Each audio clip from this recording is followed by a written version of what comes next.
Depuis la fin de la guerre d'Algérie en 1962, le FLN, Front de Libération Nationale, est le seul parti autorisé. Cependant, au cours des années 1980, l'Algérie est confrontée à une grave crise économique, provoquée par la chute des prix de pétrole et l'effondrement des revenus pétroliers, ce qui entraîne un endettement croissant, une inflation galopante et une montée du chômage. Cette situation économique critique, combinée à un profond mécontentement social, conduit à l'explosion de violentes émeutes en octobre 1988, marquée par une répression sanglante.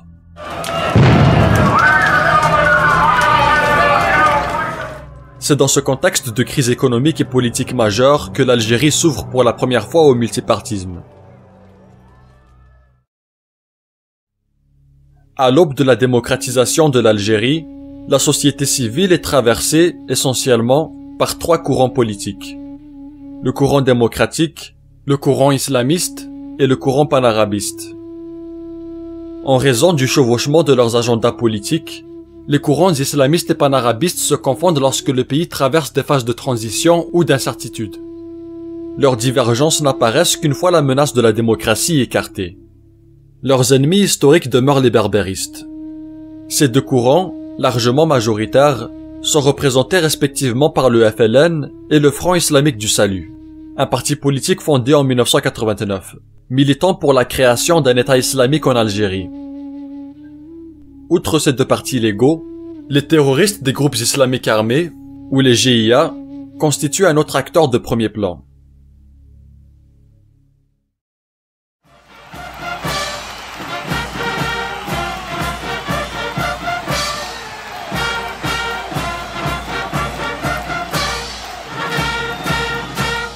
Le 15 décembre 1989, Aït Hamed, leader du FFS, est accueilli triomphalement et chaleureusement par des dizaines de milliers de personnes à son retour de 23 ans d'exil. Cet événement annonce la renaissance d'une force politique incontournable. Entre-temps, un autre acteur majeur émergeait sur la scène politique, le Rassemblement pour la culture et la démocratie, ou le RCD, fondé en février 1989 par Saïd Saadien et d'autres militants issus du mouvement culturel berbère. Ancien animateur du MCB et membre fondateur de la première ligue algérienne des droits de l'homme, Saïd Saadien incarne l'engagement en faveur des droits civiques. Résolument laïque et démocrate, le RCD se donne pour mission de défendre les libertés individuelles, les droits de l'homme et la reconnaissance officielle de l'identité amazigh en Algérie. Aux premières élections législatives libres de décembre 1991, le FIS remporte une victoire écrasante en dehors de la Kabylie. En Kabylie, c'est le FFS qui a remporté presque tous les sièges dès le premier tour. Ces élections ont reconfirmé la fracture politique et historique entre la Kabylie, qui n'a élu que des candidats du FFS, et le reste de l'Algérie, qui n'a élu aucun candidat de ce parti.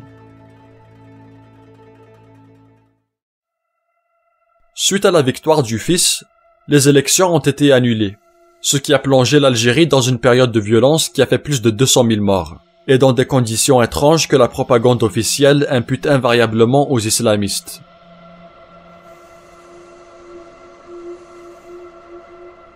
Certains observateurs par contre constatent que l'État algérien y commet autant de crimes contre l'humanité que les intégristes.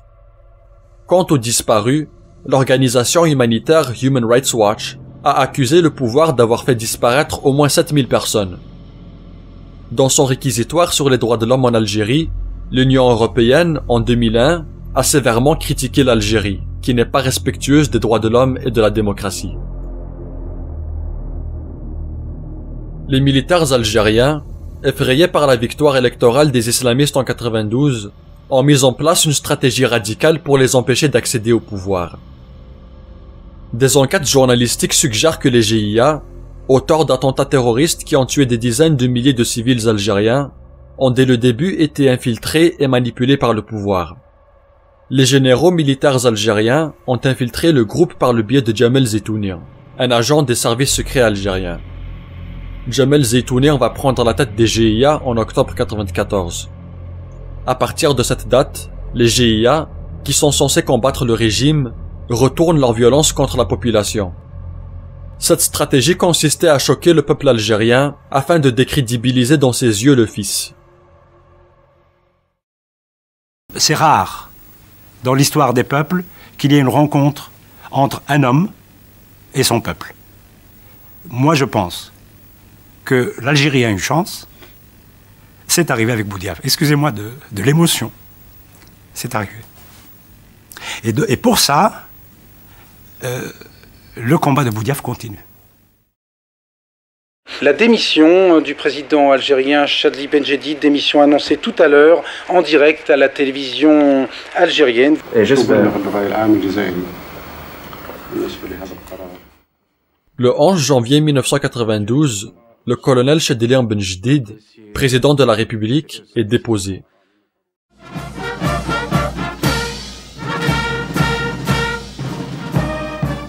Cela a poussé l'armée à créer le Haut Comité d'État, dont la direction a été confiée à Mohamed Boudiaf, un des 9 chefs historiques de la révolution algérienne, rentré d'un exil de 30 ans. Pour ses attaques contre le système de corruption qui sévit en Algérie, la soi-disant mafia politico-financière, il sera assassiné par sa garde présidentielle 6 mois plus tard en direct à la télévision. C'est la fin de la brève période du pluralisme et de la libéralisation politique. على مشروع معين فهمت قال ما هو المشروع نتاعكم الاقتصادي اليوم الاقتصاد توسع العلوم توسعت والدين تاع الاسلامي ساير هذه المواكب الكل هذو اللي يكونوا يعني حقيقه مسلمين لان الاسلام يواكب هذا التقدم مجتمع اللي يستاهل يعني قيمه نتاع يعني شعب ما يقبلش مسائل كيما هذا هنا نشوفوا هذا الدول اللي فاتتنا باش فاتنا بالعلم والدين تاع الاسلام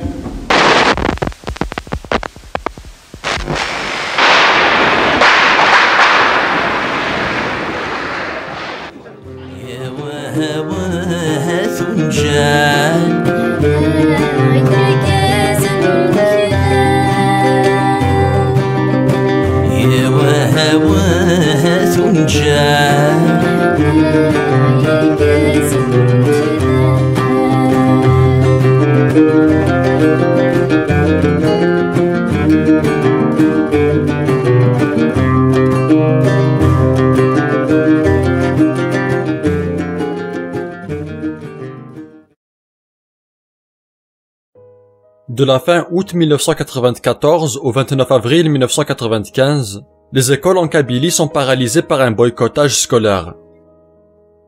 Cette initiative est déclenchée d'une part par le dialogue entre le pouvoir et le fils, et de l'autre par l'étrange kidnapping par les GIA du poète et grand chanteur kabyle, grand militant de la cause berbère, Ma'toub Lounès.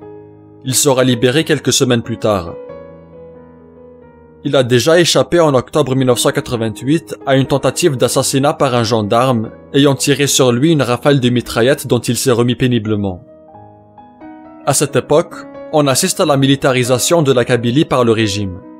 Cette militarisation de la Kabylie a pour but de détruire définitivement l'encadrement démocratique implanté depuis des générations dans cette région, cœur et bastion historique de l'Algérie révolutionnaire, berceau du printemps berbère, la première fissure dans le système. Cette militarisation a abouti à l'assassinat, non éclairci encore, de Ma'toub Lounès, le chanteur le plus opposé au pouvoir militaire au point qu'il a recomposé l'hymne national algérien et l'a réintitulé Aroron, c'est-à-dire trahison.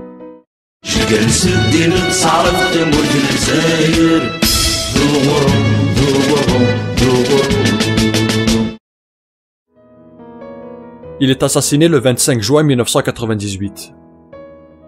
L'assassinat de Ma'toub Lounès a déclenché un mouvement populaire radical en Kabylie. Les manifestants attaquaient tous les symboles de l'État et la répression a fait une dizaine de morts.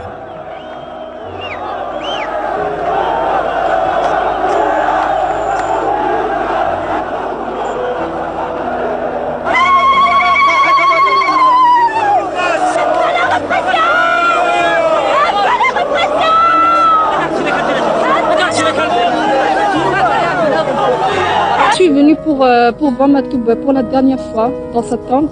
Et pour moi, sa mort fut un grand choc. Une grande perte pour nous tous.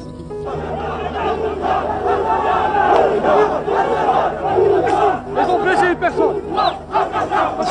On est personne. Hein.